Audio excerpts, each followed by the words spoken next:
Scarcity, the Nature of the Economic Systems, by Alex Schechter. What is scarcity? Scarcity is people having unlimited wants with limited resources. Limited wants leads to giving up one want in order to satisfy another.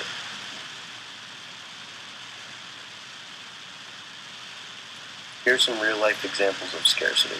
Shopping at the mall, getting food instead of working out, brushing one's teeth can contribute to scarcity of water, revealing that a population of cattle in a country has mad cow disease, resulting in the need to slaughter the animals, could result in scarcity.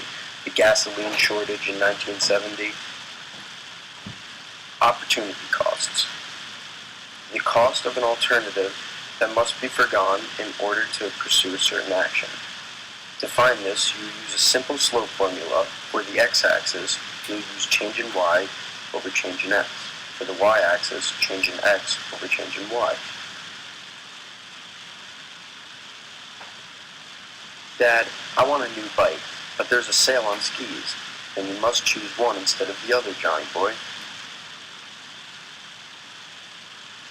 In economics, the law of increasing costs is a principle that states once all factors of production, land, labor, capital, are at maximum output and efficiency, producing more will cost more than the average. As production increases, the opportunity cost does as well.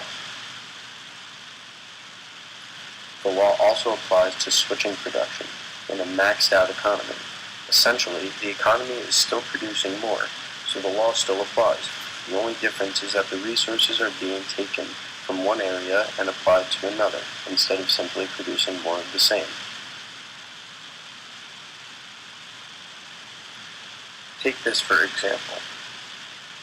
You see from point A, it goes to point B, and you use 100 hamburgers. That is your opportunity cost. To take a closer look at this, you will calculate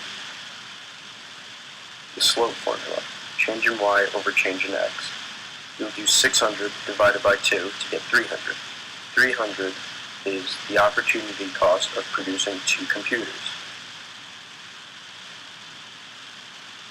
This is a negative production possibility shift.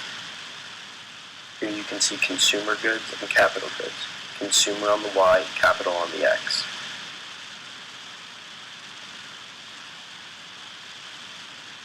Something like that will happen in the event of a natural disaster, and casualties will reduce the quantity of the workforce.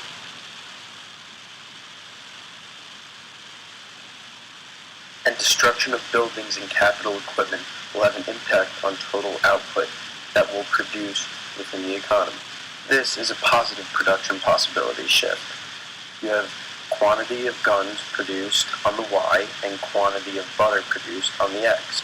While guns and butter do not specifically refer to both guns and butter, they represent domestic spending, butter, and foreign war/involvement spending, guns. The guns and butter concept deals directly with the ppm curve, guns on one axis and butter on the other. An economy cannot produce high amounts of both, and it must evaluate its current situation. This chart shows that the percent of resources devoted to guns and the percent of resources devoted to butter are both high, and as they keep getting higher, so does their production, showing that it is the positive shift. Thanks for watching.